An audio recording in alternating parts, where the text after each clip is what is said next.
नमस्कार. मी वैद्य अकल्पिता धानोरकर आपलं आयुष स्वास्थ्य या विश्वजा आयुर्वेद प्रणीत चॅनलमध्ये स्वागत करते. आज आपण बघणार आहोत तृणधान्य म्हणजे मिलेट्स आणि आयुर्वेदिक दृष्टिकोन. तर आजकाल जे आहे तर तृणधान्य जे आहे ते बरेच लोक सेवन करतात. पूर्वीच्या काळी आदिवासींचा आहार असलेलं हे तृणधान्य आजकाल सुपरफूड म्हणून ओळखलं जातं. तर आयुर्वेदाचा या तृणधान्याबद्दलचा दृष्टिकोन कसा आहे ते आज आपण जाणून घेऊया. तर सगळ्यात पहिले बघूयात की तृणधान्य म्हणजे काय. तृण म्हणजे गवत. तर गवतासारख्या वनस्पतींपासून जे एक छोटं धान्य उगवतं तर त्याला तृणधान्य असं म्हटलं जातं. अतिशय छोटे छोटे बारीक दाणे असतात त्याचे. आणि हे जे आहे याचं सध्या जरी पीक घेत असले तरी पूर्वीच्या काळी जे आहे तर ते खडकाळ जमीन, फारसं पाणी नसलेल्या जमिनीतही आपोआप उगवलं जायचं. त्याला फारसे मशागतीची गरज नाही किंवा ह्याच्यात कीटकनाशकं जी आहेत ती पण वापरलेली नसतात किंवा खत जे आहे ते पण वापरलेलं नसतं. तर असं हे तृणधान्य आहे की जे नैसर्गिकरित्या येतं, त्याच्यावर फारशी प्रक्रिया करायला लागत नाही. ते वजन कमी करणारं आणि वजनाला अतिशय हलकं असं. तर आयुर्वेदानुसार त्याचं वर्णन करताना असं म्हटलं आहे की कफपित्त हरा वृक्षा कषाय मधुराहिमा वातला बद्ध विणपुत्रा लाघवो लेखनात्मिका. तर असं अष्टांग संग्रहकारांनी म्हटलेलं आहे. तर म्हणजे काय, तर ही तृणधान्य जी आहेत ती इन जनरल कफपित्त शामक आहेत, कफपित्ताला कमी करणारी आहेत. शरीरामध्ये गेल्यानंतर ती वृक्ष परिणाम देतात. चवीला जी आहेत तर ती तुरट काहीशी गोडसर अशी आहेत. ती वातवर्धन करणारी आहेत. वृक्षगुण असल्या कारणाने ती वातवर्धन जी करतात. तसंच ती थंड आहेत. तर थंड आणि वृक्ष असल्या कारणाने ती वात वाढवतात. मलाला बांधणारी आहेत. मूत्रप्रवृत्ती कमी करणारी आहेत. मात्र पचायला अतिशय हलकी म्हणजे लघु आहेत. आणि ती लेखन करतात म्हणजे वजन कमी करतात, दोष कमी करतात. अशी ही तृणधान्य जी आहेत तर ती बहुउपयोगी आहेत. त्यामुळे मधुमेह, स्थूलता, हृदयरोग, कोलेस्ट्रॉल वाढलेला आहे, प्रमेहाचे इतर प्रकार आहेत. तर अशा बऱ्याच व्याधींमध्ये किंवा पोटाचे काही आजार आहेत अशा व्याधींमध्येही तृणधान्य जी आहेत ती अतिशय उपयोगी ठरतात. आता आयुर्वेदामध्ये त्याला क्षुद्रधान्य असं म्हटलेलं आहे.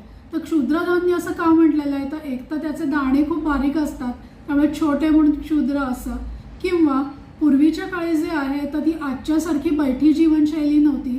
अतिशय श्रम प्रत्येक वर्गातील व्यक्तीला करावे लागायचे. शारीरिक कष्टमय असं जीवन होतं. त्यामुळे या श्रमांसाठी शरीर तयार असावं, त्यामुळे वजन वाढवणारं, शरीराला पुष्टी देणारं असं अन्न जे आहे तर ते जास्त प्रमाणात सेवन केलं जायचं.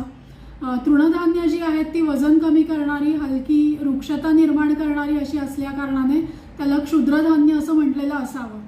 परंतु सध्याच्या काळातली बैठी जीवनशैली, व्यायामाचा अभाव आणि फास्ट फूडचं खाणं जे आहे तर ह्या सगळ्याचा विचार केला आणि सध्याचं जे आहे तर मधुमेहासारखे आजार, स्थूलता वाढलेली आढळते. त्यामुळे सध्या तृणधान्य जी आहेत तर ती अतिशय आवश्यक गोष्ट झालेली आहे. आता आपण त्याचे उपयोग बघूया. तर जनरलमध्ये जी सगळ्या प्रकारची तृणधान्य जी आहेत तर ती वजन कमी करतात आणि वजन न वाढवता पोषण करतात. म्हणजे वजन कमी करणारे किंवा ज्यांना पोषण हवं आहे परंतु वजन वाढवायचं नाही आहे तर त्यांच्यासाठी तृणधान्य जी आहेत तर ती उत्तम ठरतात. ती विषग्न आहेत म्हणजे शरीरातली टॉक्सिसिटी जी आहे तर ती कमी करणारी अशी आहेत. शरीरामध्ये जे त्याचं पचन जे आहे तर ते लवकर होतं. त्यामुळे ज्यांना पचनाचे विकार आहेत, पोटाचे काही विकार आहेत तर त्यांच्यासाठी ती अतिशय उपयोगी ठरतात. म्हणजे ज्यांना ग्लुटेन फ्री डाएट हवा आहे किंवा ज्यांना ग्लुटेन पचत नाही अशांसाठी तर ती वरदानच आहेत. तर ते लोक ही तृणधान्य जी आहेत तर ती खाऊ शकतात. ती बल देणारी आहेत म्हणजे थोडं पोषण जे आहे तर त्याच्यामुळे खूप चांगलं होतं आणि त्यामुळे बल मिळतं. परंतु वजन मात्र त्याच्यामुळे वाढत नाही आणि ती पचायला अतिशय हलकी असतात. त्यामुळे ज्यांना अपचनाचे त्रास आहेत, पोटाचे काही आजार आहेत तर त्यांच्यासाठी सुद्धा ही अतिशय उत्तम ठरू शकतात. मधुमेहासारख्या विकारात जिथे मूत्रप्रवृत्ती कमी करणं अपेक्षित आहे अशा वेळेला किंवा कफाचे, स्थूलतेसारखे, मेदधातूचे आजार आहेत तर अशा ठिकाणीही ती खूप उपयोगी ठरतात. आता ह्याचे प्रकार कसे आहेत तर आपण नेहमी वापरतो ते ज्वारी, बाजरी, नाचणी जे आहेत ती पण तृणधान्य आहेत. पण इतर जे आहेत तर ते कंगू म्हणजे राळं, बार्न मिलेट, कोदो, सावा या पद्धतीचे जे आहेत तर ते पण तृणधान्य जी आहेत तर ती आहेत. त्याला ग्रंथामध्ये मधुलिका, वृषपर्णी यासारखी नावं दिलेली आहेत किंवा प्रशांतिका यासारखी अशी वेगळी नावं आलेली आहेत. तर ही तृणधान्य जी आहेत तर ती आपण कशी खायची तर ते बघूयात.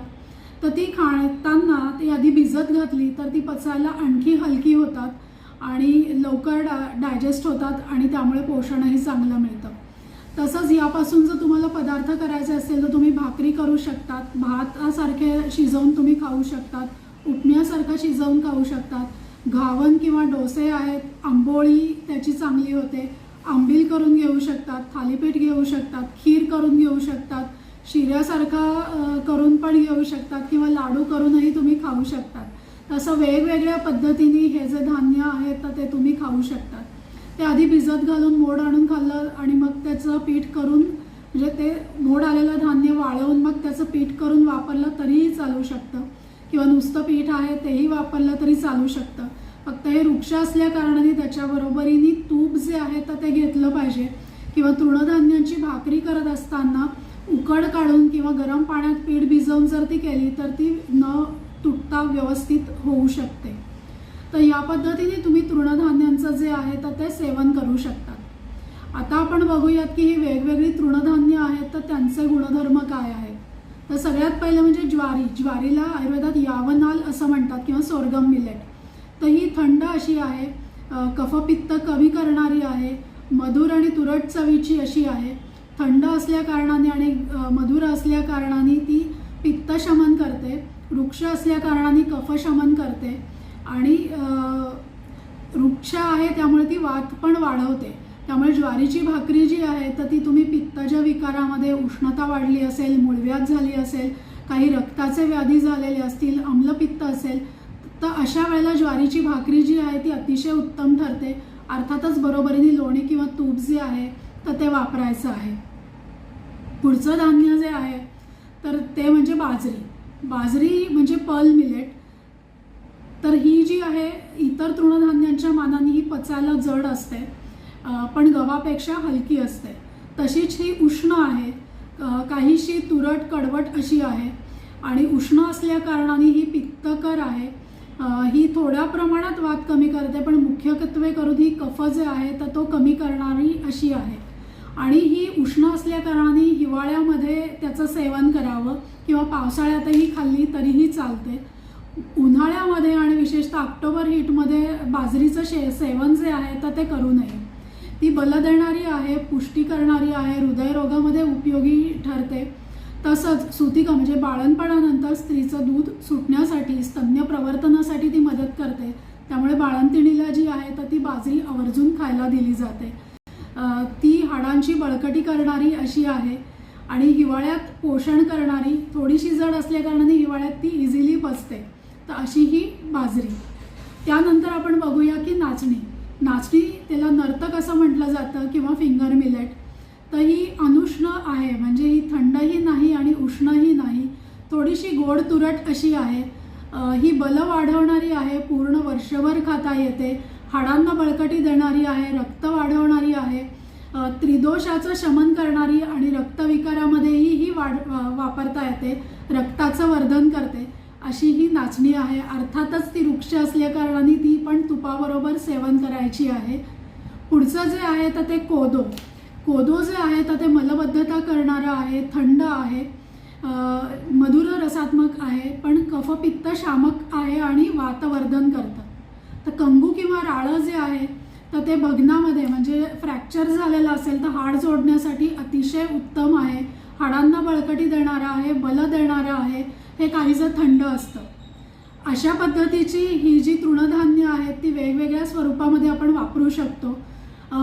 सामाक किंवा बानयाद मिलेट जे आहे तर ते उष्ण असतं, पचायला जड असतं, त्यामुळे पित्ताच्या विकारामध्ये किंवा पित्त प्रकृतीवाल्यांनी ते वापरू नये. कफ शामक असं ते आहे. तर या पद्धतीने तुम्ही तृणधान्य जे आहेत तर ते वापरू शकतात. तुम्हाला जर माझे व्हिडिओ आवडत असतील तर लाईक शेअर सबस्क्राईब जरूर करा.